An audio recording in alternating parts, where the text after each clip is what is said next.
The headlines for tonight: PCG spokesperson for the West Philippine Sea, Commodore J. Tariala, opens for the light-hearted discussions on West Philippine Sea against Senator Rodante Marcoleta. House Secretary General transmits third impeachment complaint against Vice President Sara Duterte to the House Speaker's office. President Ferdinand Marcos Jr. approves 21 priority bills, including abolition of travel tax. The Bureau of Internal Revenue files charges against 25 officials over misuse of letter of authority. And Filipina star Alex Ciala exits early in the WTA 1000 Doha Qatar Open.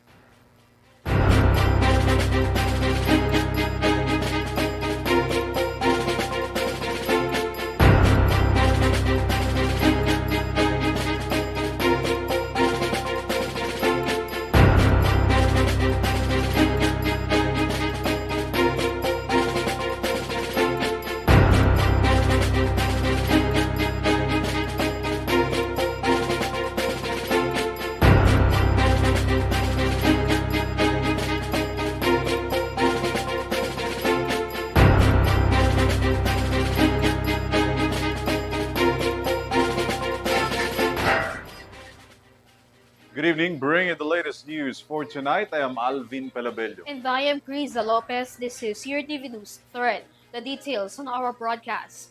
Amid renewed tensions over the West Philippine Sea, the Philippine Coast Guard spokesperson has expressed openness to dialogue. This was the response of a PCG official after Senator Marcoleta challenged him to a friendly debate. Here's the details.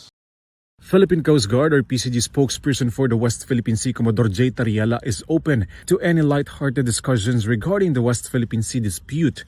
This was Tariala's response to Senator Rodante Marcoleta's statement after being challenged by a PCG official to join the Maritime Domain Awareness in the Kalayaan Island Group. In an interview, Marcoleta responded to Tariala saying that there should be a friendly debate before going to KIG so that they can fix what needs to be fixed. The PCG spokesperson insisted that as a senator, Marcoleta's duty in the West Philippine Sea is to uphold and defend the rights of the Philippines, noting that by reframing a debate regarding the territorial disputes in the WPS is undermining his sworn duty to uphold the truth as stated in the Constitution. On Monday, February 9, the Senate formally adopted a Senate resolution condemning the statements issued by the Chinese embassy in Manila criticizing government officials. But this move in the upper chamber of Congress has been rejected by China and strongly condemned the alleged anti-China resolution. According to the embassy statement, some lawmakers continues to threaten and intimidates the Chinese diplomat, and Beijing insists that the said resolution is just a political stunt. The Philippine Military Academy Alumni Association Incorporated issued a statement in which the organization asserted the sovereignty and sovereign rights of the Philippines in the KIG and even the maritime zones in the West Philippine Sea, rights that are affirmed by both international and local laws. Filipinos Do Not Yield Movement Chairman Emeritus Dr. Jose Antonio Guisha insisted that the law is clear when it comes to the West Philippine Sea. Guisha said that the actions of some lawmakers are causing confusions among the public, where he said the provisions of international agreements such as UNCLOS and arbitration ruling are becoming complicated.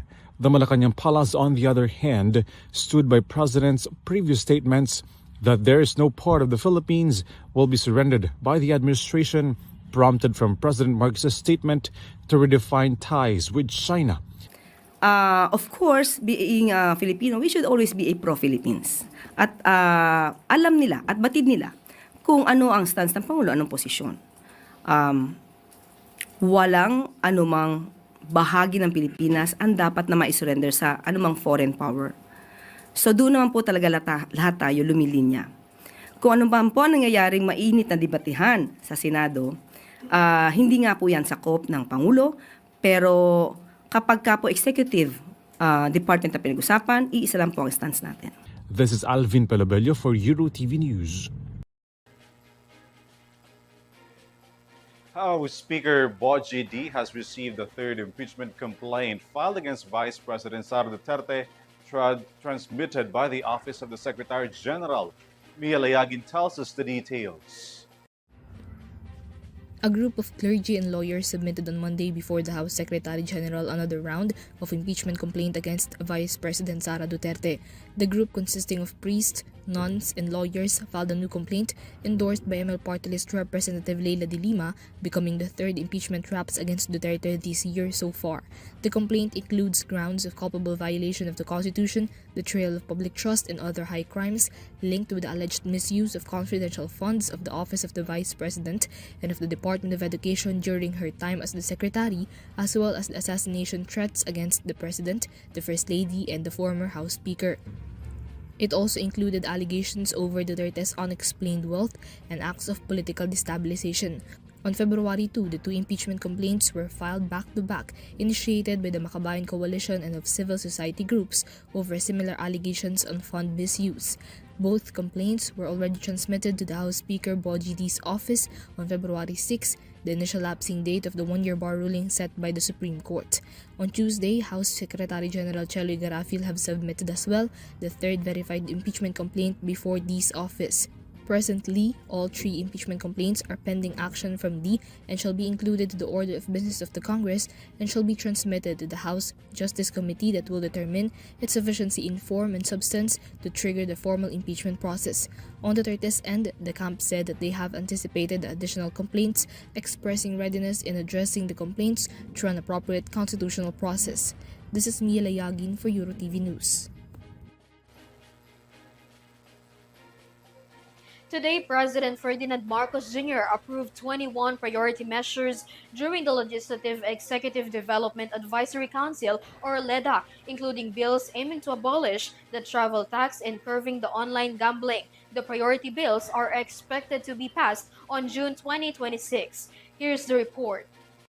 The abolition of travel tax is among the 21 priority measures approved by President Ferdinand Marcos Jr. under the Legislative Executive Development Advisory Council, or LEDAC. According to Palace Press Officer and Undersecretary Claire Castro, all priority bills were approved during the LEDAC meeting held today.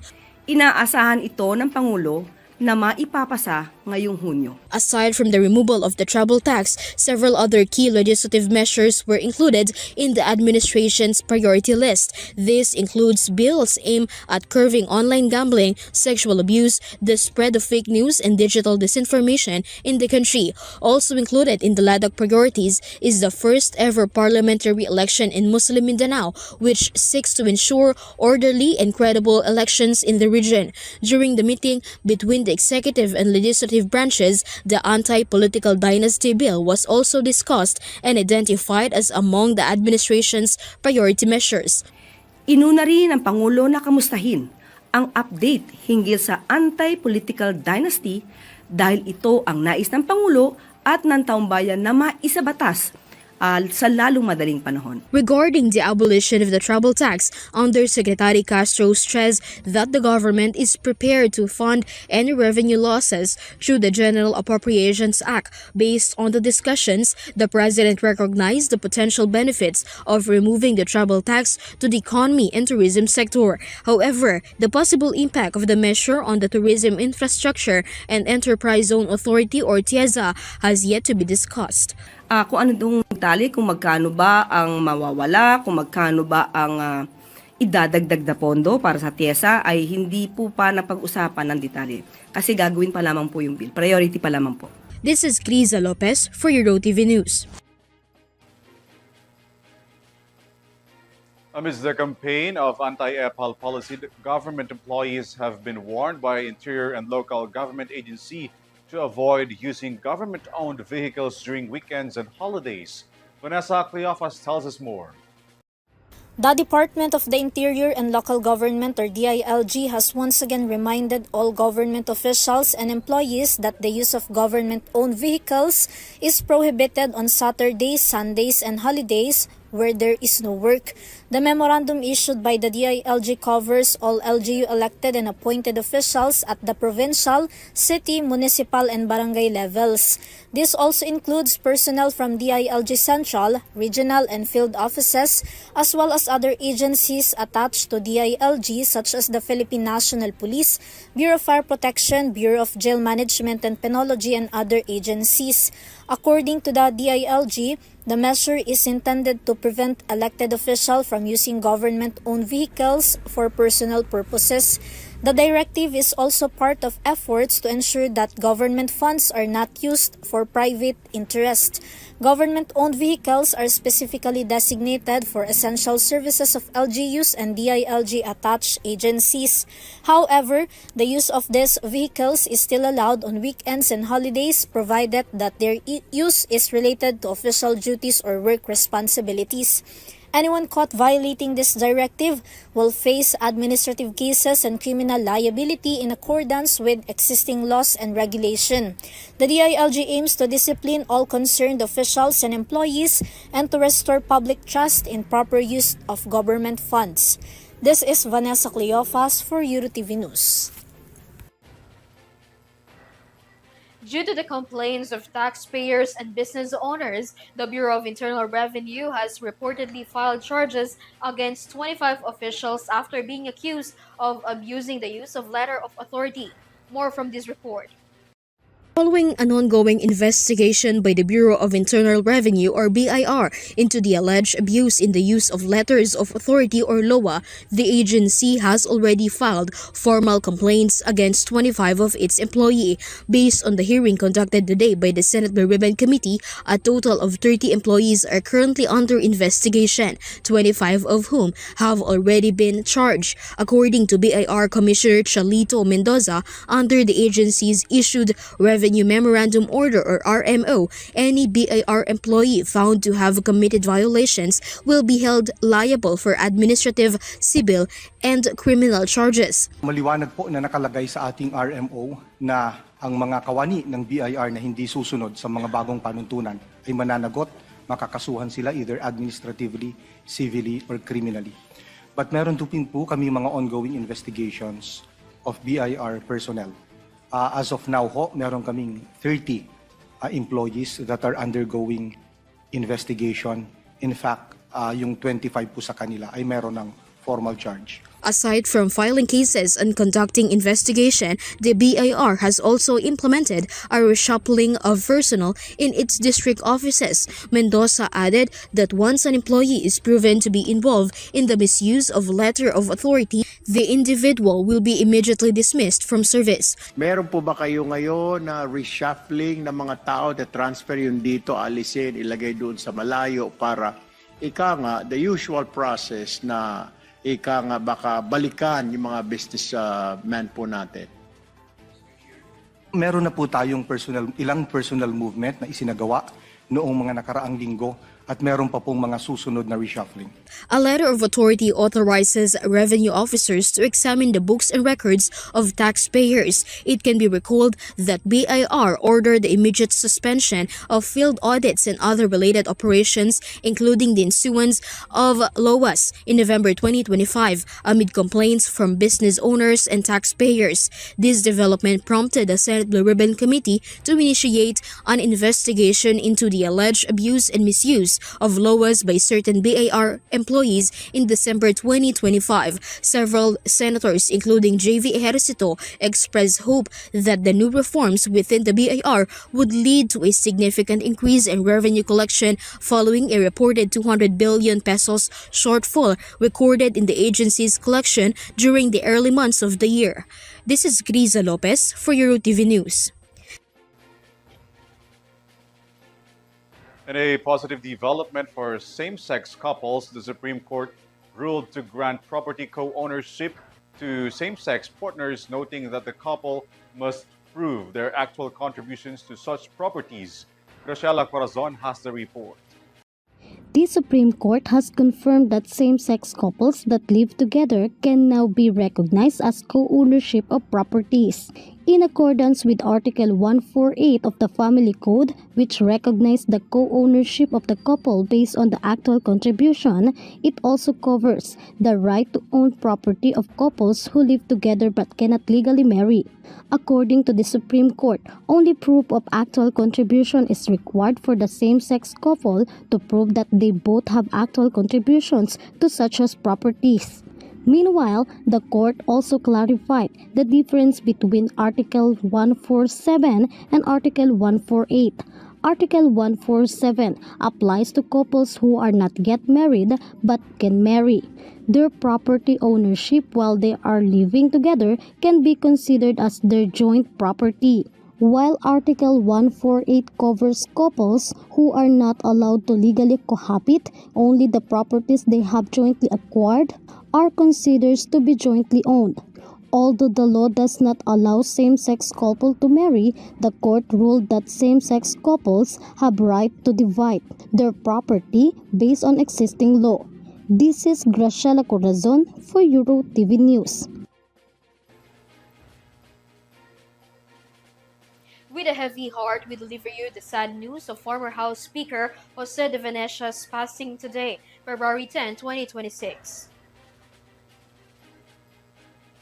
His family confirmed the passing of the 89-year-old patriarch without confirmation on the reason. De Venecia served seven long terms as a member of the House of Representatives, 5 of them as the House Speaker, making him one of the longest-serving speakers of the post-war Congress. Among his landmark legislations are centered in national development, including Dollar Remittance Program, Business Conversion and Development Act, Build, Operate, Transfer Law, Philippine Economic Zone Act, and New Central Bank Act. He also championed establishing institutions that push the Philippines and Asia forward in global discussions of peace and diplomacy. The Venecia family is expected to announce the details of the wake and interment in the next days.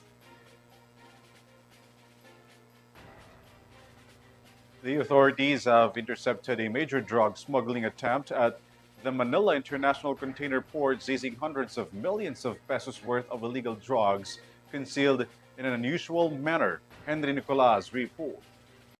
A drug smuggling attempt was successfully foiled after a joint intelligence-driven operation by the Bureau of Customs and the Philippine Drug Enforcement Agency or PDEA led to the seizure of 278 million pesos worth of shabu at the Manila International Container Port or MICP. According to Customs Commissioner Ariel Nepomuceno, the BOC received intelligence from PDEA regarding a shipment from Afghanistan suspected to contain dangerous drugs.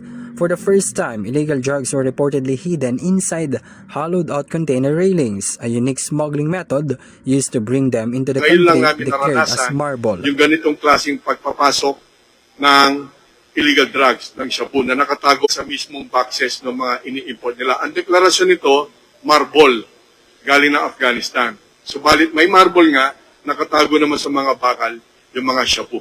X-ray scanning conducted on January 8, 2026 revealed suspicious images in the top rail portion of the container. This was subsequently corroborated during the canine operation when a narcotics detection dog manifested a positive indication for the presence of dangerous drugs, further validating the PDEA intelligence and risk assessment. As of the latest retrieval, authorities have recovered 131 pieces of suspected dangerous drugs with an approximately total weight of more or less 41 kilograms. Meanwhile, SILG John Vic Remulla said the coordination among various government agencies in the campaign against illegal drugs is a scattered and significant achievement. Remulla noted that this serves as proof that there is no corruption involved following the government's whole-of-nation approach. Sa napakatagal na panahon, yung nakikita nyo nakaupo dito sa table, nung hindi pa kami ang nagpapalakan, ay tamang duda ang lahat sa isa't isa. Ang pulis, nagdududa sa customs, nagdududa sa PDEA, nagdududa sa lahat yan. Nobody used to trust each other. But, in a whole-of-nation approach, there is only one way to do it. Everyone has to work together. Dito sa hapag na to, sigurado ako na walang tumatanggap sa mga illegal. He also reiterated that ending the country's illegal drug problem is not achieved through the loss of lives, but through the swift action of the government. Sa panahon ng Presidente Aquino, 29.8 billion in 6 years. Sa panahon ni PRD, 91.16 billion in 6 years. Kay Presidente Marcos, ang nakuha in 3 years, 95.6 billion na. So nakita nyo na ang enforcement ay mas importante kaysa EJK. Various government agencies once again pledged to intensify their intelligence gathering and enforcement to ensure border control points are monitored and communities remain safe. This is Henry Nicolas for Eurotv News. Meanwhile, police have confirmed that the firearm used in the killing of a Bulacan police officer was unlicensed, a development that could further strengthen the murder case against the primary suspect. Shai Morales has more. Authorities have confirmed that the firearm recovered from Julian Salamat, the police asset tagged as the primary suspect in the killing of Police Staff Sergeant Renato Casaway Jr., is unlicensed. According to PNP spokesperson Police Brigadier General Randolph Tuanyo in a statement, the PNP Forensic Group examined the confiscated weapon and verified that it was the same firearm used in the crime. He added that while Salamat owned registered firearms, including a 9mm pistol and 2.22 caliber rifles, his license to own and possess firearms, or LTOPF, had already expired in February 2024, making the weapon used in the killing technically unlicensed. The firearm was reportedly turned over to the police by an acquaintance of the suspect. To recall, Casaway's body was found inside a septic tank in Felicissima Village, Barangay Mohon, Malolos, Bulacan, on January 31, after he was last seen alive on January 24, his birthday. The authorities said that the use of an unlicensed firearm will serve as an aggravating circumstance which could strengthen the murder case against the suspect. Meanwhile, the drug test results of Salamat and 2 of his alleged accomplices came out negative. However, 3 previously arrested individuals, including the son of a media practitioner, tested positive for illegal drug use, which authorities say indicates the presence of illegal drug operations within the group. Salamat was arrested during a follow-up operation in Barangay Magugbu West, Davao del Norte on February 4, while 7 other suspects are now in police custody. This is Shai Morales reporting for Eurotv News. Amid the unrest of Mayon volcano, the Department of Health has raised concerns over the potential health effects of ashfall, advising the public to wear face masks. Vanessa Cleophas returns for the details. The Department of Health or DOH reminded residents of Kamalig Albay who are currently experiencing ashfall to wear face mask or damp cloth, safety goggles, and other protective clothing. This follows the ongoing eruption and activity of Mayon volcano. According to records from the municipality of Kamalig, 36 barangays or approximately 30,000 individuals in the town are currently affected by ashfall. The DOH said that volcanic ash is particularly dangerous for people with asthma. It can also affect vision, which is why the use of glasses or goggles is recommended, but contact lenses should be avoided. The public is also encouraged to stay indoors, avoid opening doors and windows, and hang damp curtains. If redness or eye pain occurs, residents are advised to consult a doctor immediately or go to a health facility. Similar reminders were issued by Kamalig Tourism, which strictly enforces the mandatory wearing of face mask for all visitors, including tourism workers, especially in outdoor areas. They also recommend the use of N95, KN95, or surgical mask, which are most effective against fine volcanic ash. Currently, the Kamalig Fire Station is conducting flushing operation on the streets to remove ash, and the MDRRMO is distributing face masks to the public. Kamalig Mayor Kaloy Baldo has cancelled face-to-face classes for students in affected barangays, which will temporarily shift to alternative learning modalities while classes continue for those living in upland areas. Meanwhile, the ashfall from Mayon volcano followed a pyroclastic density current or PDC. Within 24 hours, the Philippine Institute of Volcanology and Seismology or PHIVOLCS recorded 52 PDCs, 396 rockfall events, and 2 volcanic earthquakes. The 6-kilometer permanent danger zone or PDC remains closed to the public and entry is prohibited. All types of aircraft are also banned from flying near the volcano summit. This is Vanessa Cleofas for Eurotv News. Little Pampanga showcases their lighting heart shape during this love month. Catherine Andicho tells us more. With only 4 days remaining before Valentine's Day, the spirit of pag-ibig is already being felt across various areas as different decorations symbolizing love and celebration start to appear. The local government of San Fernando City, Pampanga, however, introduced a unique approach by literally bringing love is in the air. Heart-shaped lantern lights were installed along Jose Abad Santos Avenue, spreading message of love throughout the city. As night falls, the glowing heart lanterns become a striking sight, illuminating the road with swirls of gold and vibrant heart designs that seems to pulse with love across the city. These decorations not only enhance the visual appeal of the area, but also bringing joy and delight to motorists and pedestrians passing through the avenue. Beyond their aesthetic Beyond their aesthetic value, the lantern's heart also serve as functional lighting along darker portions of the road, providing a dual benefit of beauty and safety.